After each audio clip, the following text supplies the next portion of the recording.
Un feliz sábado tengan cada uno de ustedes, que el Señor les bendiga, que su paz pueda llenar nuestros corazones. Bienvenidos al tema, al culto de la Iglesia La Verdad Presente. Un saludo a todos los que nos ven por los medios televisivos, de radio o las redes sociales. También la paz del Señor y un abrazo fraternal de parte de la Iglesia Juicio Final y La Verdad Presente. Y vamos a entonar el himno de la batalla.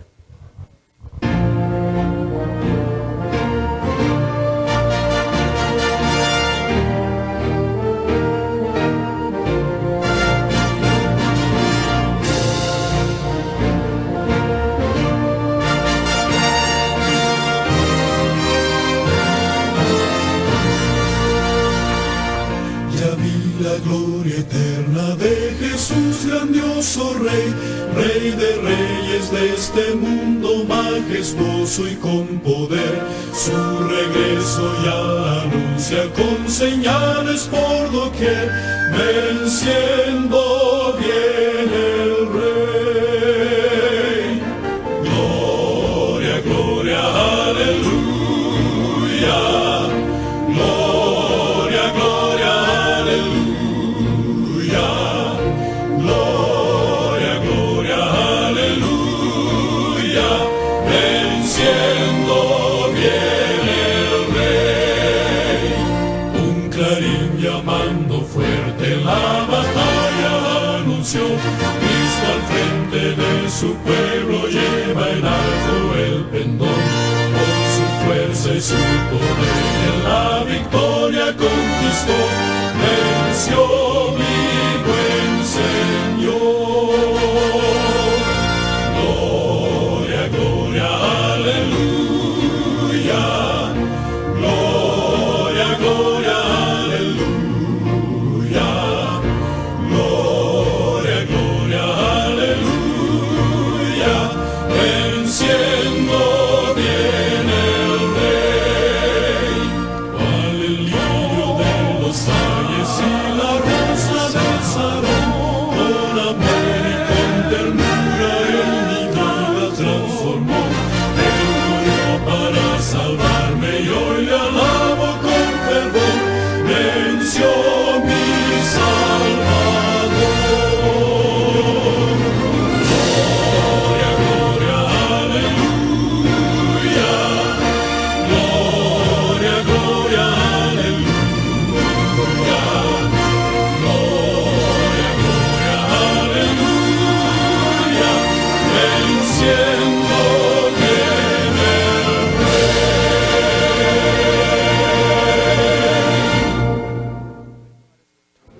Sí.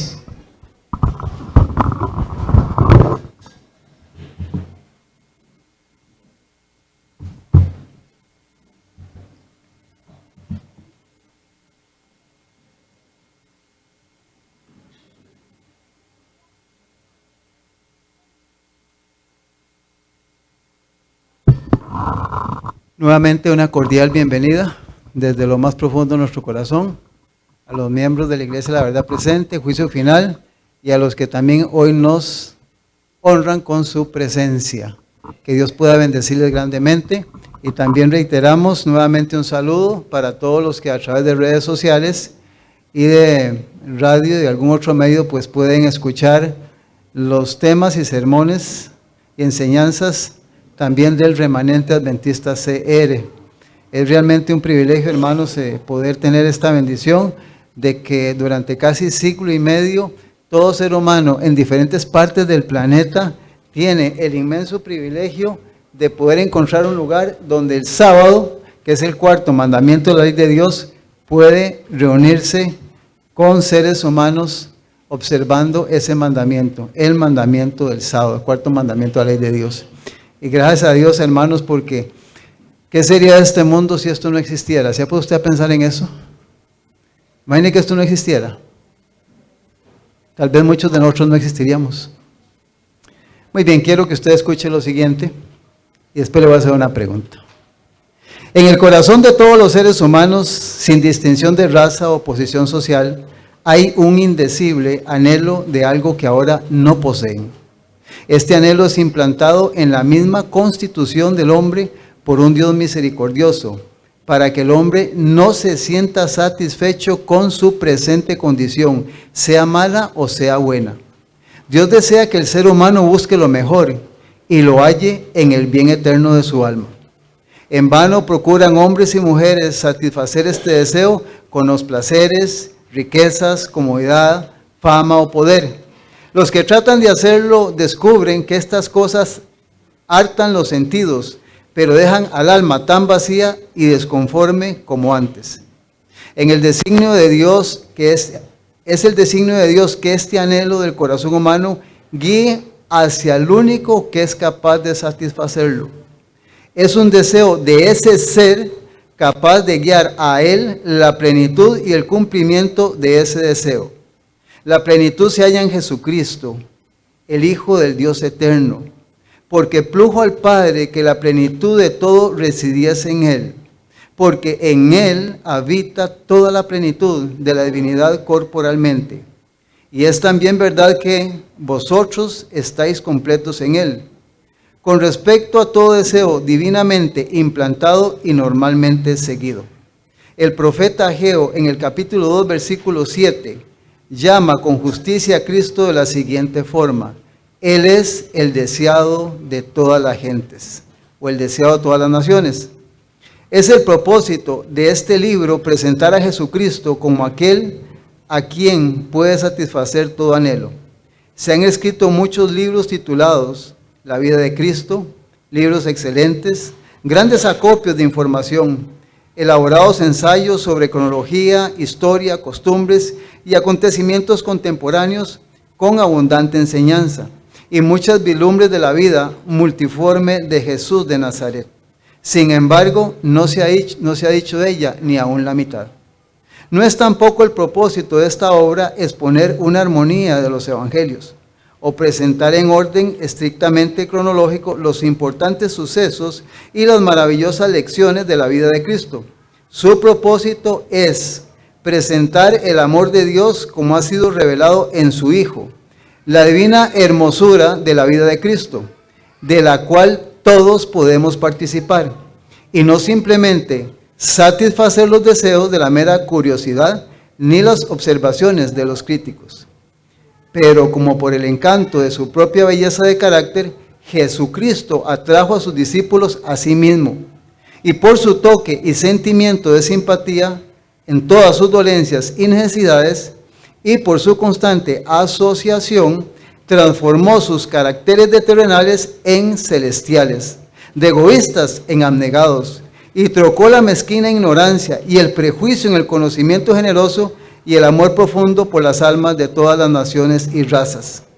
Es el propósito de este libro presentar el bendito Redentor, de modo que ayude al lector a acudir a él como una realidad viviente, con la cual puede tenerse comunión íntima y vital y hallar en él, como los discípulos de la antigüedad, al poderoso Jesucristo, que salva hasta lo sumo y transforma de acuerdo con su propia imagen divina a los que acuden a Dios por su intermedio. Rogamos que la bendición del Altísimo acompañe a esta obra y que el Espíritu Santo haga de las palabras de este libro palabras de vida para muchas almas cuyos anhelos y deseos no están aún satisfechos, para que puedan conocerle y la virtud de su resurrección y la participación de sus padecimientos, y finalmente en una eternidad bienaventurada compartir a su lado la plenitud de su gozo y la dicha inconmensurable que disfrutarán todos los que hayan hallado en él el todo en todo, el más señalado entre 10,000, aquel que es del todo amable, todo codiciable. Amén. ¿Saben dónde está esta cita? ¿En qué libro está? En el deseado de todas las gentes. Si hay un libro, hermanos y hermanas, de tanta calidad que haya escrito la vida de Cristo, es el deseado de todas las gentes. Es un libro, hermanos, que debería estar en la mente y en nuestro corazón, porque aquí viene toda la vida de Cristo. En la página 63 de este libro, esa fue la introducción del libro, dice lo siguiente: muchos asisten a los servicios religiosos. Aquí está hablando de los que son cristianos, digamos, en este caso adventistas, pero también cristianos. Dice, y se sienten refrigerados y consolados por la palabra de Dios. Pero por descuidar la meditación, la vigilancia y la oración, pierden la bendición y se hallan más indigentes que antes de recibirla. O sea, muchos asistimos a los servicios religiosos, pero si descuidamos, dice, la vigilancia, la oración y la meditación, estamos peor que un indigente. Interesante, parece que estamos aquí, pero estamos en una situación casi como un indigente que está en la calle, que aunque es un ser humano, tiene que comer y vivir, pero está en una condición lamentable. Dice, con frecuencia les parece que Dios los trata en una manera dura. No ven que nosotros tenemos la culpa. Al separarse de Jesús se han privado de la luz de su presencia. ¿Cómo puedo explicar esto? Muy sencillo. O sea, nosotros asistimos a una entidad religiosa y tal vez creemos todo lo que el sistema enseña, pero ¿qué lugar ocupa Jesús en mi vida? ¿Quién es Jesucristo en mi vida? Entonces aquí lo que trata de hacernos explicar o entender es qué papel está jugando Jesús en mi vida. Porque podemos llevar una vida dentro de lo que entendemos y conocemos, pero ¿qué papel está jugando Jesucristo en mi vida? Termina la cita diciendo, sería bueno que cada día dedicásemos 1 hora de reflexión y de contemplación de la vida de Cristo. 1 hora al día. ¿Cuánto estamos dedicando al día a la reflexión y a la meditación? No a arrodillarnos, no a leer la cartilla, no a dar un estudio bíblico. ¿Cuánto tiempo dedicamos a la reflexión y a la meditación en Cristo? Creo que la mayoría no lo estamos haciendo. Eso es como, ¿sabe? Como que tengo una casa, tengo un hogar, y usted cuida el carro, cuida el perro, cuida el jardín, cuida la basura, cuida la comida, cuida, todo lo cuida. Y puede que no lo estemos cuidando, todo lo que es venir temprano a la iglesia, tener los materiales, yo soy adventista, pero ¿dónde está Cristo? ¿Qué papel juega Cristo en mi vida? ¿Dónde está Él? Dice, debiéramos tomarla punto por punto. ¿Qué es un punto? Usted escribe una frase y pone un punto, más ahí. Nada. Dice punto por punto, no está hablando de toda la historia, ¿verdad? Punto por punto. Dice, debiéramos de tomarla punto por punto y dejar que la imaginación se posesione de cada escena. Y coma, dice, especialmente de las escenas finales. Especialmente las escenas finales. Y mientras nos espaciamos así en su gran sacrificio por nosotros, nuestra confianza en Él será más constante. Se reavivará nuestro amor y quedaremos imbuidos de su espíritu. Si queremos, ahora la conclusión, si queremos ser salvos al fin, debemos de aprender la lección. ¿Cuál es la lección? Escuche las dos palabras. La lección de la penitencia y humillación al pie de la cruz.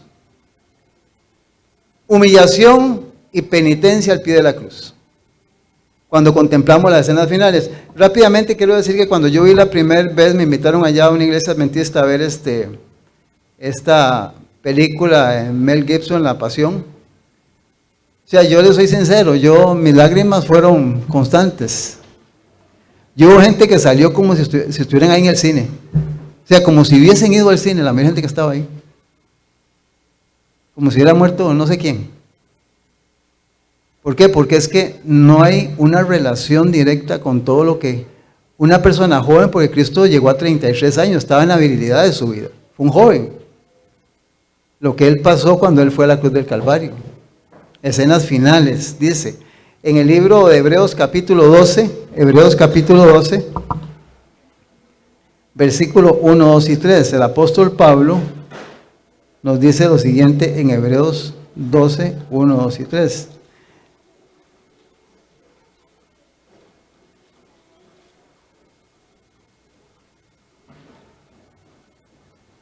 Dice la palabra de Dios, Pablo resumiendo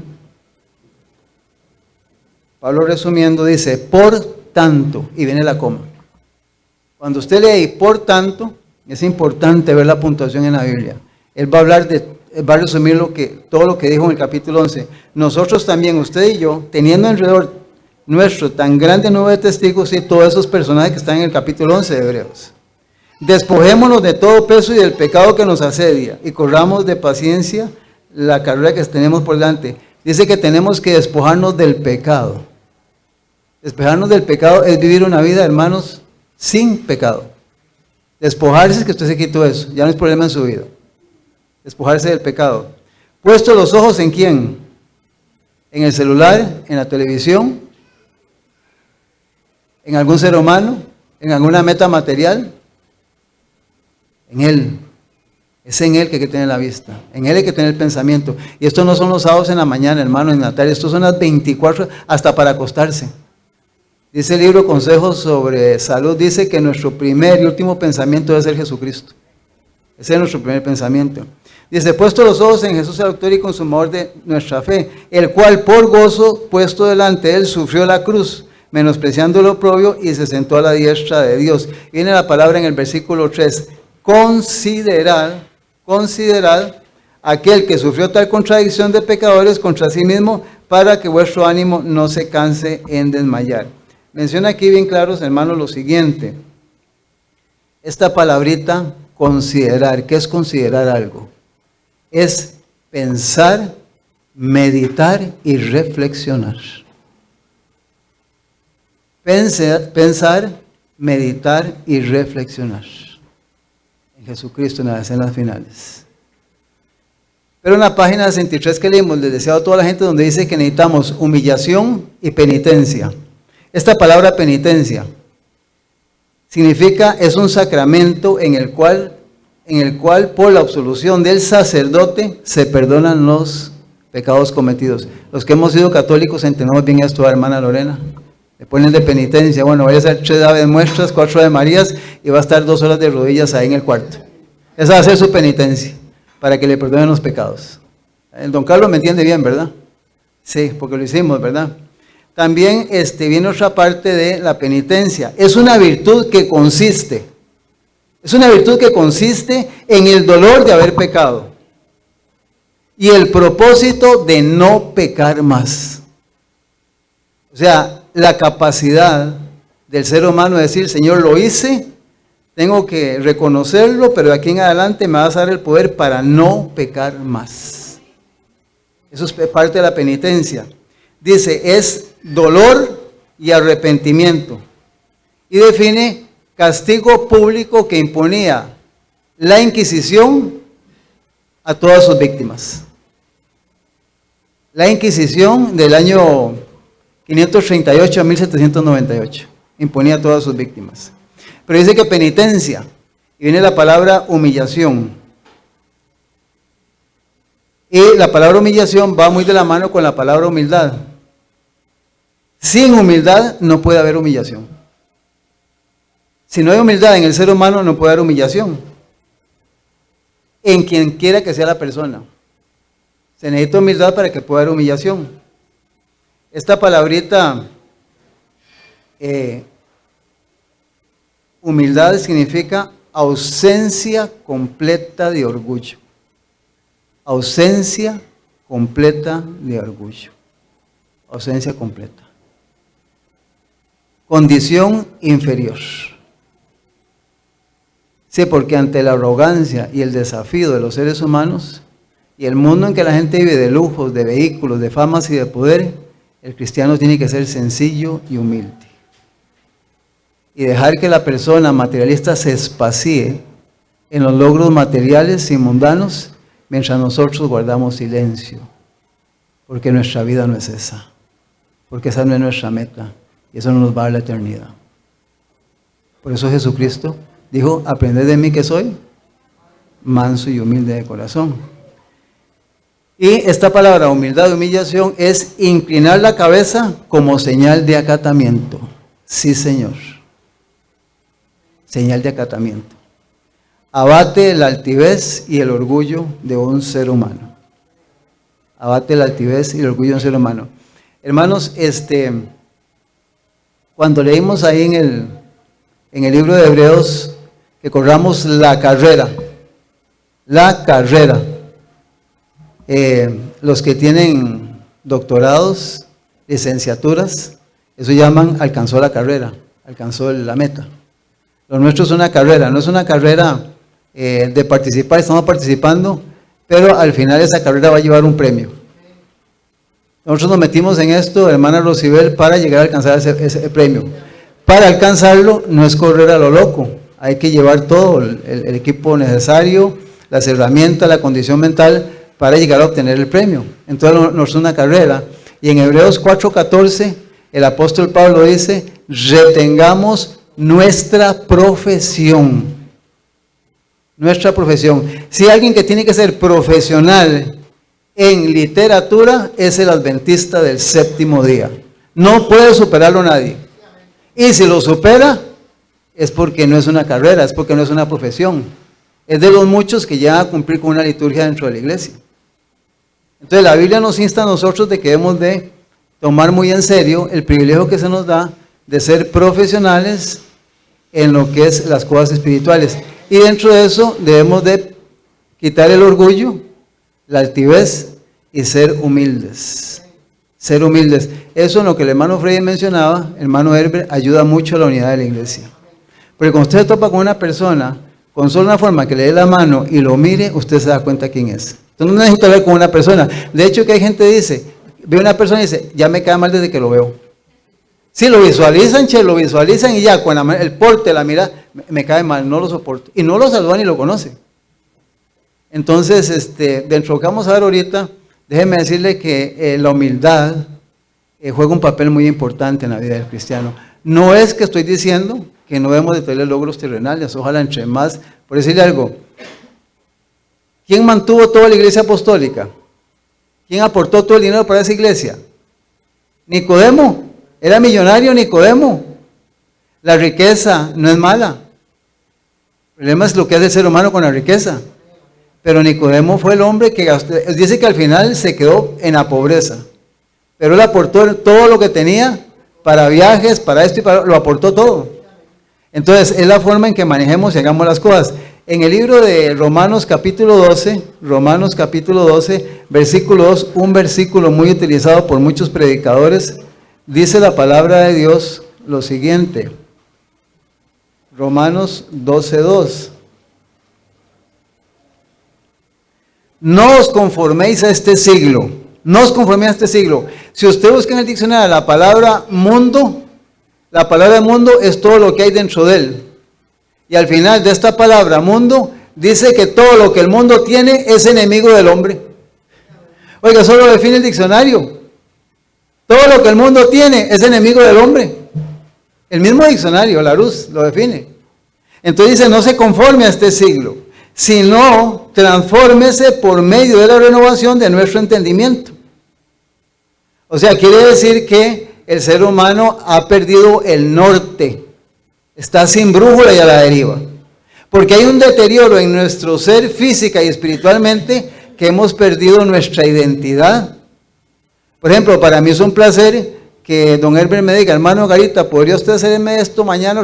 Con muchísimo gusto, para servirle. Para mí es un privilegio contestarle así a don Herbert, ¿entiende?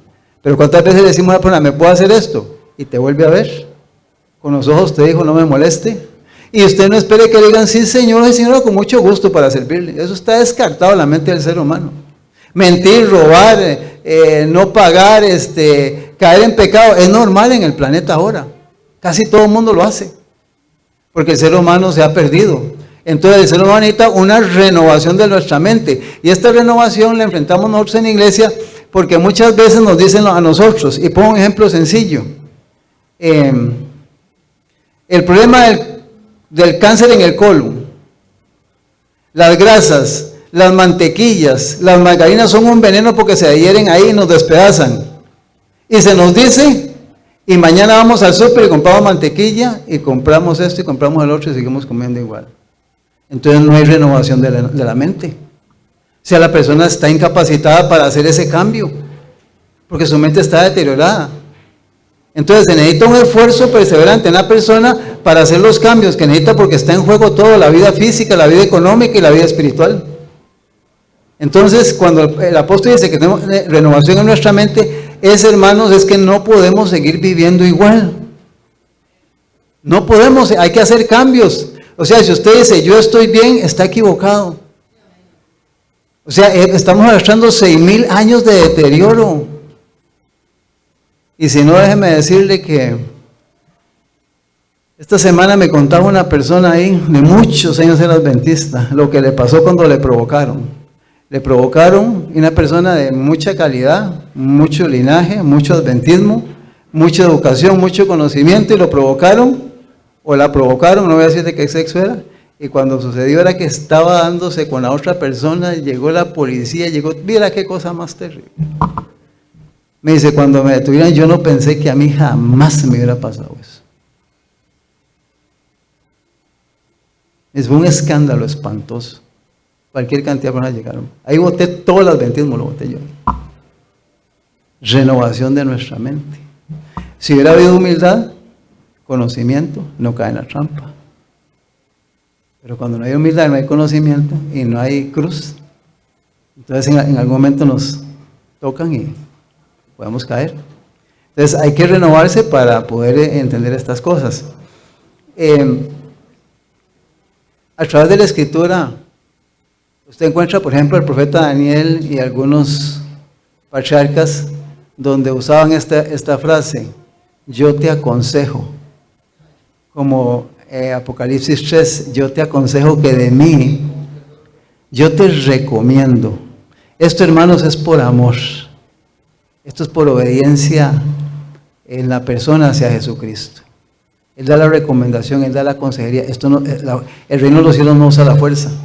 No usa la fuerza. Entonces cuando el Pablo le está diciendo a usted, mire, considere, analice, y a usted y a mí nos están diciendo que consideremos no ya muchas cosas que ya deben de ser en nosotros pasado, como el mentir, como el levantarme y salir de la casa haciendo, ya he hecho mi culto, como en la noche hacerlo, como estudiar la cartilla. Hay muchísimas cosas en las cuales Dios tiene que estar graduado. Ya tiene que estar usted en un buen nivel, ya con el tiempo que tiene, porque hay muchísima información, salvo los que están empezando en la iglesia, que están en un proceso, ¿verdad? Un proceso. Entonces tiene que estar, cuando usted le dice, mire, considere, ¿qué tengo que considerar, hermanos? Que ya nosotros en este tiempo, de esta palabra de reflexionar, meditar, analizar, que se viene un tiempo de angustia cual nunca ha habido. Que vienen 7 trompetas y 7 plagas, hermano. Esto se va a complicar como usted no puede imaginarse que viene esto. Yo, al ver lo que está pasando en Costa Rica, digo yo, si supiera la gente que esto es de un 100%, un 0.1, esto que está pasando aquí en Costa Rica. O sea, la mente más fecunda, dice la hermana Elena, no alcanza a describir las escenas que le esperan al pueblo de Dios. Y mientras tanto estamos descuidando esa preparación por falta de lectura, por falta de estudio. Y el profeta reclama, mi pueblo se perdió porque le faltó. No es que no estudió, le faltó conocimiento. Y le decía hoy en la mañana a una persona que conversaba, le decía yo, gracias a Dios que la salvación es individual. Porque si fuera por familia, por iglesia, hermanos, todos estaríamos perdidos. Todos estaríamos perdidos, hermanos. Dios es sabio. La salvación es individual. Gracias al Señor que es así. Claro, Dios quiere que la familia se salve, ¿verdad? Que la iglesia se salve. Pero ya como está la cosa, cada persona tiene que tomar sus decisiones. Escapa por tu vida. Quiero leerle algo que tengo aquí. Y dijimos que teníamos que meditar cuánto en las escenas finales de todo lo que pasó Jesús. 1 hora al día. 1 hora al día. Se lo voy a leer porque tengo que aprovechar el tiempo. Las horas finales. Evento y tiempo aproximado. Oración y agonía en el Getsemaní. Mateo 26, Marcos 14, Lucas 22 y Juan 18. Antes de la medianoche. Jesús es traicionado por Judas y arrestado. Mateo 26, Marcos 14, Lucas 22 y Juan 18. Alrededor de la 1 de la mañana. Interrogatorio en la residencia de Anás. Marcos 14, Lucas 22 y Juan 18. Entre la 1 y 2 de la mañana. Interrogatorio en la residencia de Caifás. Audiencia nocturna ante el Sanedrín. Mateo 26, Marcos 14, Lucas 22 y Juan 18. Alrededor de las 3 de la mañana. Juicio oficial ante el Sanedrín para confirmar la sentencia capital. Mateo 27, Marcos 15, Lucas 22 y Juan 18. Alrededor de las 5:30 de la mañana. Primera audiencia ante Pilato. Mateo 27, Marcos 15, Lucas 23 y Juan 18. Alrededor de las 6 de la mañana. Audiencia ante Herodes. Lucas 23, alrededor de las 7 de la mañana. Audiencia final ante Pilato, Mateo 27, Marcos 15, Lucas 23 y Juan 19, entre 8 y 9 de la mañana. Jesús es azotado en el pretorio, Mateo 27, Marcos 15, cerca de las 9 de la mañana. Crucifixión, Mateo 27, Marcos 15, Lucas 23 y Juan 19, 9 en punto de la mañana. Oscuridad sobre la tierra, Mateo 27, Marcos 1 y Lucas 23, 12 del mediodía. Muerte de Jesús, Mateo 27, Marcos 15, Lucas 23 y Juan 19, alrededor de las 3 de la tarde. 18 horas, a partir de que ellos terminan la Santa Cena y celebran la Pascua, hasta que Él murió en la cruz del Calvario. ¿Creen ustedes que Él no sabía las 18 horas que le esperaban? Hermanos, no tuvo chance pero ni de dormir. Y fueron 18 horas terribles, hermanos, terribles, espantosas. Estudiando y revisando esto, sinceramente, hermanos, me costó mucho, mucho. Porque estoy viendo la vida de un ser que fue inocente toda su vida. Y gracias a Dios porque han habido grandes hombres y escritores que han puesto frases célebres. Y escuche la que le voy a leer. En menos de 24 horas, 18 horas, Jesús fue arrestado, humillado, condenado, azotado y crucificado. Y viene la frase. Dos de los sistemas judiciales más brillantes que jamás hayan existido fueron prostituidos para destruir al único ser inocente que ha habido en este mundo. Fueron prostituidos. Dos sistemas judiciales. Esto lo dijo William A. Herring, ex miembro de la Corte Suprema de Justicia de los Estados Unidos de Norteamérica. Yo leía esto y decía, bueno, Señor, si esto hicieron con Él, ¿qué no van a hacer con nosotros? ¿Qué no van a hacer con nosotros? Hermanos, hay que leer lo que está pasando en el planeta, lo que está sucediendo. Y detrás de todo esto está el diablo, porque él no está preocupado por muchas cosas que ya las tiene en la bolsa. Está pensando qué va a hacer con usted y qué va a hacer conmigo. Eso es lo que está pensando él. En esta historia, el versículo de memoria estaba en San Lucas 23:12. San Lucas 23:12 nos dice lo siguiente, pueden buscarlo ahí. Aparecen dos personajes de los cuales quiero hacer alusión en este tema. Dice San Lucas 23, versículo 12. Y se hicieron amigos, ¿quiénes? Nada más y nada menos que Pilato y Herodes. Aquel día, porque antes estaban enemistados entre sí. Hermanos, ¿cómo quisiéramos tener tiempo, hermano Freddy, para hablar de tanto?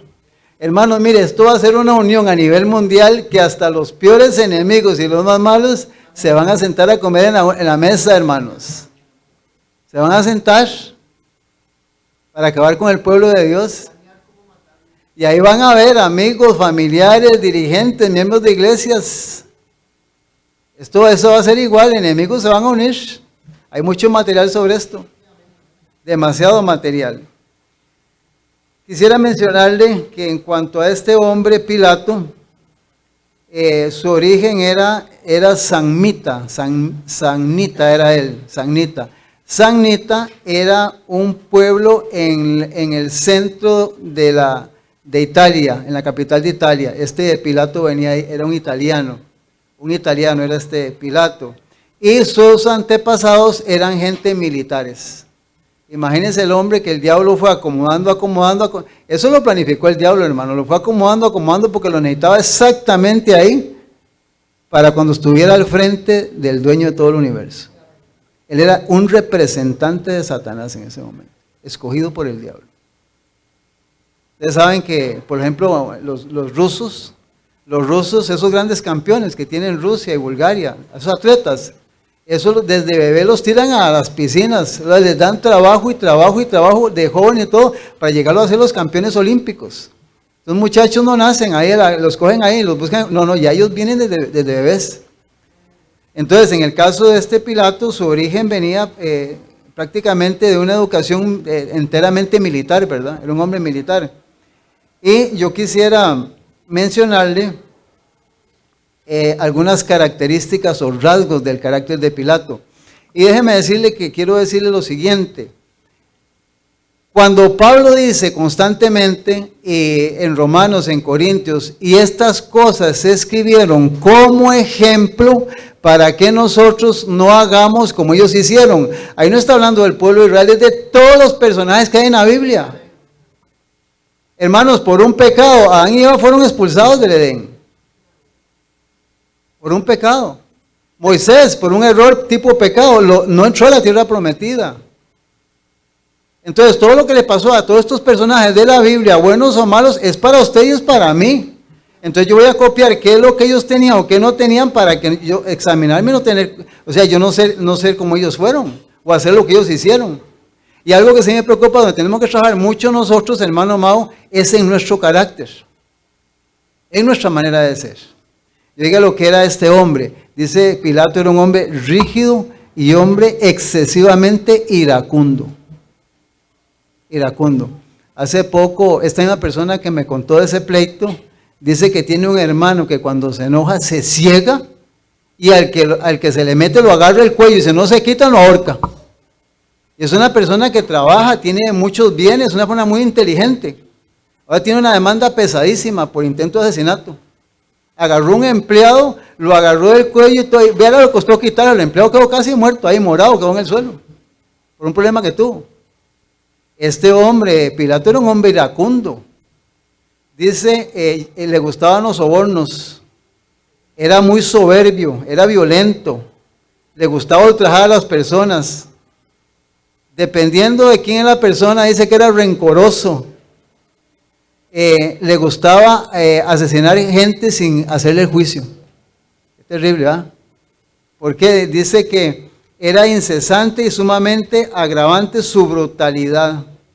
Era hombre débil e inclinado a lo expedito. Expedito es lo que se llama ahora como juicios abreviados. Le traían a la persona, mátelo, un asesino, lo meto, o sea, no hacía mucho de una vez. De una vez. Y se cuidaba mucho de no incurrir en desagrado con el emperador Tiberio. Y aquí la frase católica, los que hemos sido católicos, en el yo pecador. ¿Cómo es esa frase? Y padeció mucho frente a Poncio Pilato. Eso lo dice el yo pecador. En cuanto a Herodes, esta dinastía de estos 3 Herodes, ¿verdad? Ellos nacieron o se formaron desde el año 100 antes de Cristo, año 73 antes de Cristo, y estuvieron hasta el año 100 después de Cristo. Casi 2 siglos esta dinastía. Por eso se conoce también, cuando se habla de la Biblia, de los herodianos. Porque los herodianos eran una secta o un grupo judío político, político religioso, que apoyaban la dinastía de los Herodes por conveniencias, posiciones y puestos, como lo que ahora vemos en la mayoría de gobiernos. Mao es primo mío, Cherlin es sobrina, Freddy es casado con Polana, y Herbert me ha hecho un trabajo, entonces lo voy a poner en el gobierno. Entonces todos son nexos, son dineros, fama. Esta gente era peor que eso, eran terribles ellos. Entonces, en cuanto a Herodes, Herodes era empedernido, licencioso, altanero, adúltero y homicida. Usted sabe lo que es tener que comparecer ante un juez así, tiene que poner así. Y cuando habla licencioso, es lo siguiente. Hace poco conocí a un muchacho de unos 24 años, 25, tatuado todo así, de negro. Y hablando con él me dice, vea, yo estoy al día con todo tipo de pecado. Y si sale uno nuevo, me dice para ir. Así me dijo. ¿Qué le parece? Pero así, con una tranquilidad y frescura que yo hasta que se me quedé así, donde me habló así. Sí, es terrible, hermanos. Entonces, la historia de este hombre está escrita ahí, la clase de persona que era. Quiero mencionarle que en San Juan 18:34, porque el tiempo se va tan rápido, no sé por qué se va tan rápido el tiempo, porque los días se han acortado, dijo el Señor, ¿verdad? Esto se había cortado, ¿qué problema? San Juan 18:34. Hablando con Pilato, Jesús le respondió, ¿dices tú esto por ti mismo o te lo han dicho de mí? ¿Dices tú esto de ti mismo o te lo han dicho de mí? Quiero compartir con ustedes algo importante aquí.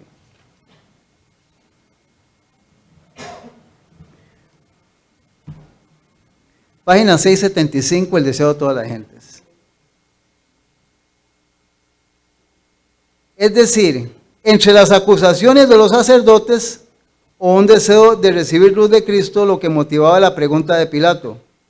Pilato comprendió lo que quería decir Cristo, pero un sentimiento de orgullo se irguió en su corazón. Cuando le pregunta, ¿dices esto tú mismo o te lo dicen de ti? Si él decía que él mismo estaba seguro que era el Cristo, lo estaba reconociendo. Pero hay que interesante en esa pregunta. Dijo que no quiso reconocer y dijo, ¿soy yo judío? Dijo, tu gente y los pontífices te han entregado a mí, ¿qué has hecho? Y viene la parte que quiero leer. La última áurea celestial, oportunidad de Pilato, se esfumó. Ahí selló su destino Pilato.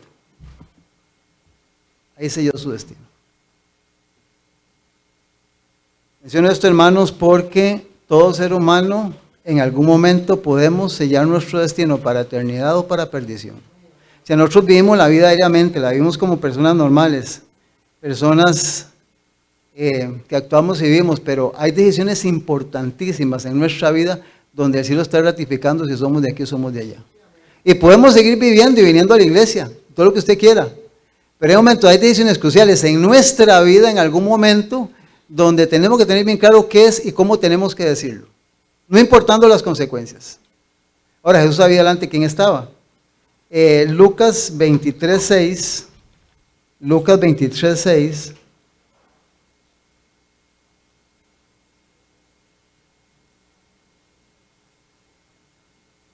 Dice lo siguiente. 6:7. Entonces Pilato, yendo a decir Galilea, preguntó el hombre, ¿era Galileo? Y al saber que era la jurisdicción de Herodes, le remitió a Herodes, que en aquellos días también estaba en Jerusalén. O sea, cuando él ya se plantea el problema, trata de zafarse y se lo envió a Herodes. ¿Verdad? Por eso leí todo lo que Jesús pasó. Pilato tenía una molestia porque a este hombre lo sacaron antes de las 6 de la mañana de la cama. Lo sacaron en pijama, los dirigentes judíos lo sacaron ahí. Entonces venía con el carácter alterado. Cuando se dio cuenta de quién era y analizó, él se dio cuenta. Entonces dice que lo remite a Herodes. Herodes, hermanos, yo se lo voy a decir así, para ganar tiempo. Mandó a traer cojos, ciegos, de todo trajo, para que curara a uno. Le hizo preguntas, lo aduló, lo negoció, lo compró, y Jesús no le dijo ni una sola palabra. Lo vio, intentó y no hubo una sola palabra. ¿Saben ustedes? De hecho que cuando en una ocasión le dijeron a Jesús, Herodes te anda buscando para matarte. Y Jesús le dijo, dígale a esa zorra que en 3 días voy a estar allá. Ahí me espere, ahí voy a llegar. Ustedes saben por qué al animal se le dice zorra, ¿no? Porque son zorras. Bueno, se lo dejo tarea. Sí, es que hay que estudiar la Biblia, hermanos, hay que estudiar. Y resulta ser que dice que Jesús, cuando él sabía que este hombre le había quitado la vida a su primo, ya no había nada que hacer por él, estaba perdido eternamente. Esa acción del pasado de Herodes fue suficiente para que el cielo ya lo hubiese rechazado. El punto de quiebra, el momento de decisión de esta gente fue en algún momento y no se dieron cuenta. Qué terrible, hermanos, no se dieron cuenta. Claro. Entonces, igualmente, hermanos, yo tengo que tener mucho cuidado porque cuando hay situaciones críticas en mi vida, como una decisión de trabajo, una decisión de hogar, una decisión, yo no quiero perder a mi cónyuge, usted no quiere perder a su cónyuge, usted no quiere perder el trabajo. Realmente usted tiene que identificarse y decir la verdad, pase lo que pase y suceda lo que suceda. Porque si usted es endeble, es mediocre o es liviano, el cielo ratifica, hermano, y cuidado, usted está aquí y no va a ir. Ya cayó. Porque las iglesias caídas nos han vendido la idea de que usted puede vivir disolutamente, puede intentarlo, puede fallar y al final de una otra forma lo van a llevar a la eternidad. No, hermano, la Biblia dice que el que persevere hasta el fin, el que venciere le hará todas las cosas. Estamos hablando de una carrera, de una profesión. Esto es constante. Mire, el mismo Pablo, no es que yo lo haya alcanzado, él, pero una cosa hago, prosigo el blanco, dejando todo lo que para mí era esa que es basura. Pero lo tengo por amor a Cristo, hermanos. Hermanos, en esto no se puede descansar ni coger recreo ni vacaciones. Hermanos, en este tiempo no podemos negociar nada porque esto está terminando. Esto es delicado el asunto. Hay una cita, se la voy a dar nada más, le iba a leer, pero se la voy a decir así, páginas 161 y 162 del libro Patriarcas y Profetas. Dice ahí que Dios lleva un conteo exacto de cada nación, de cada familia y de cada individuo como si fuera el único en todo el planeta. O sea, hermano Herbert, usted lo tiene cronometrado, chequeado, fotografiado y apuntado. Para que piense, hermano. Así lo tienen, exacto lo llevan. Hablando de José, dice ahí el conflicto de los siglos, este mismo libro, que en la oscuridad más oscura, más negra de la noche, podrá taparlo a usted de los ojos del Eterno. Él lo traspasa y lo ve todo. Lleva un conteo exacto. Un conteo exacto. Hay un momento en la vida de todos nosotros, hermanos. Y mucha de la gente, como Pilato y como Herodes, se les cumple aquello que dice, todo lo que el hombre siembra, estaban recogiendo. Y quiero leer aquí, en el deseado de todas las gentes, antes de ir a la cita final, ¿cuánto tiempo me queda? 5, tengo que correr. ¿Ya te lo doy la página?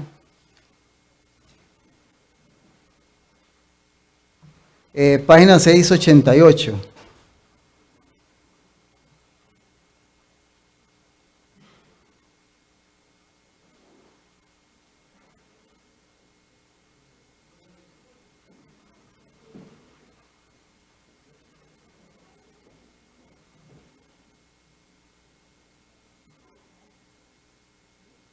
Bueno, yo se la voy a resumir porque es que es tamaño poquito. Hermano, Pilato, desde el momento en que se dio cuenta que Jesús resucitó, yo quiero la historia, cuando dice que salieron los que abrieron los sepulcros, resucitó, dice que él cerró la puerta de su casa y no quería saber nada. Y dice que ahí en adelante el sueño no podía dormir, no podía dormir, la conciencia no lo dejaba. Y finalmente se quitó la vida. Murió detrás de Judas. Se quitó la vida, hermanos. Qué espantoso esto para este ser humano. Hay una cita que quiero compartir con ustedes para ir concluyendo. Hermana Rebeca Dylan lo pone ahí en la pizarra para que la leamos todos.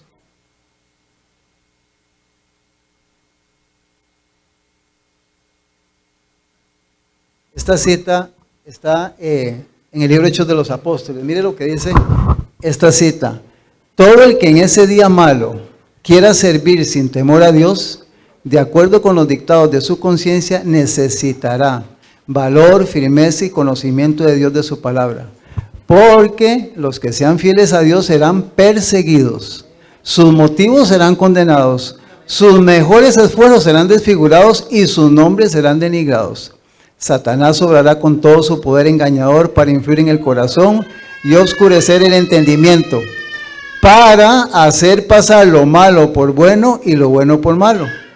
Cuanto más fuerte y pura sea la fe del pueblo de Dios y más firme su determinación de obedecerle, más fieramente tratará Satanás de excitar contra ellos la ira de los que, mientras pretenden ser justos, pisotean la ley de Dios.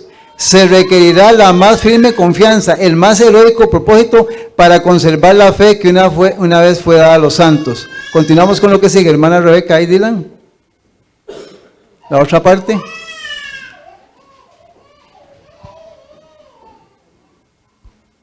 Ellos están Hechos de los Apóstoles, página 344.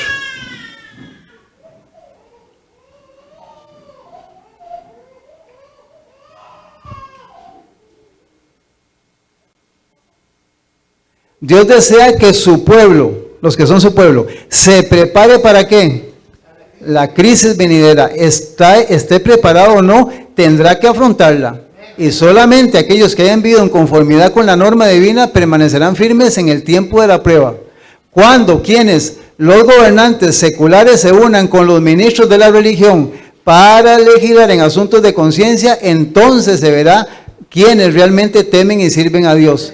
Cuando las tinieblas sean más profundas, la luz de un carácter semejante al de Dios brillará con el máximo fulgor. Cuando fallen todas las demás confianzas, entonces se verá quienes confían firmemente en Jehová. Y mientras los enemigos de la verdad estén por doquiera, vigilando a los siervos de Dios para mal, Dios velará por ellos para bien, será para ellos como una sombra en un gran peñasco de la tierra desierta. Hermanos, la crisis viene y va a venir. Hermano Tony, hay que tomar esto en serio. Y Dios nos bendiga y nos ayude. Hermanos, leamos El deseo de todas las gentes. Ese libro es vital. Hermana, escogieron, ¿tenían himno o no? ¿El himno?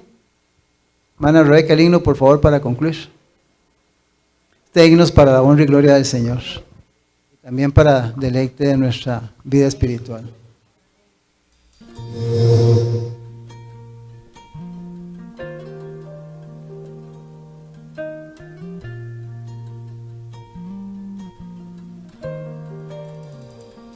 Real sacerdote ahí en el cielo, aleluya, oh, aleluya, nuestro abogado ante el Padre eterno, en el templo hecho por Dios, detrás del velo, el lugar más santo, aleluya, oh aleluya, investigando, limpia las faltas de aquellos que Él redimió, mis faltas.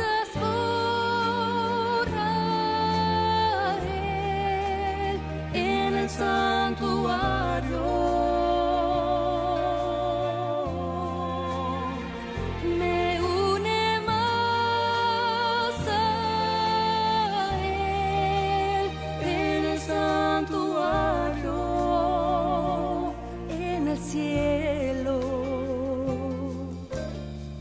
Provee así para mí en el santuario.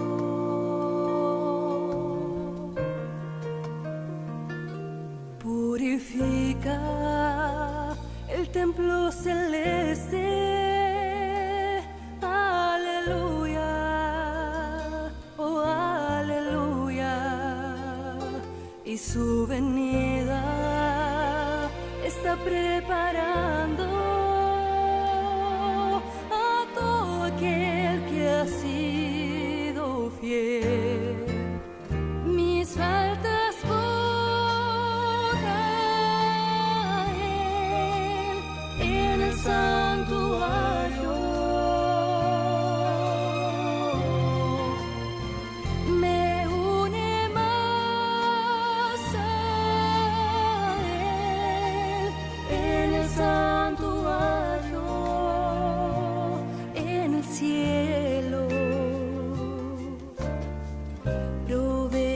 así para mí en el santuario, en el trono aquel de la gracia eterna. Estaremos reunidos allí.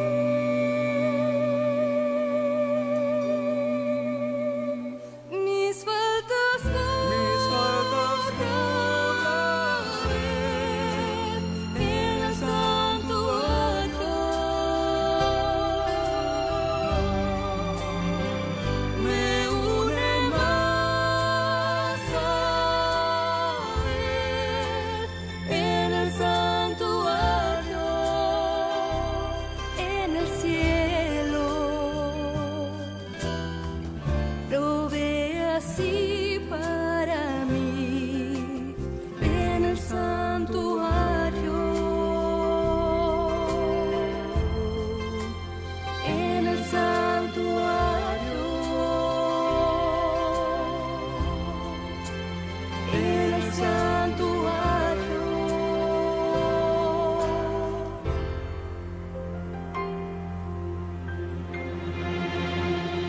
Mis faltas borraré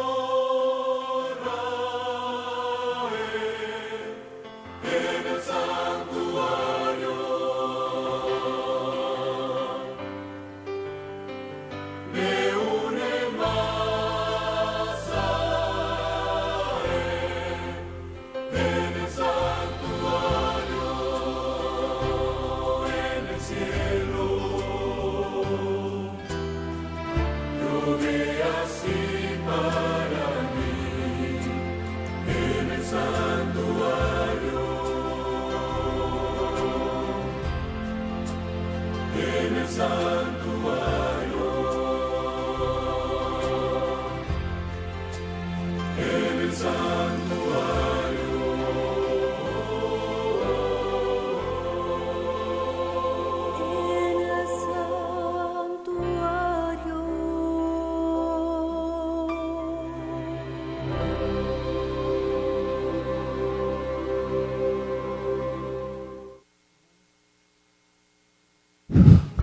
Los que pueden se arrodillan para orar.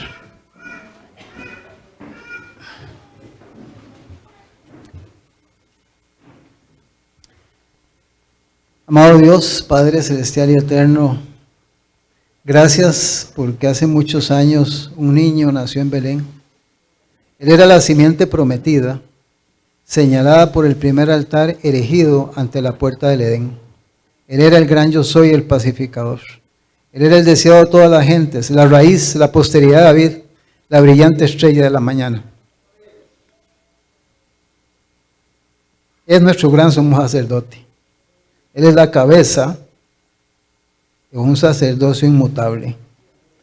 Y Él es el intercesor, allá a la diestra de la majestad en las alturas. Gracias, Padre Santo, por su Hijo. Ayúdanos para que Él sea nuestra esperanza.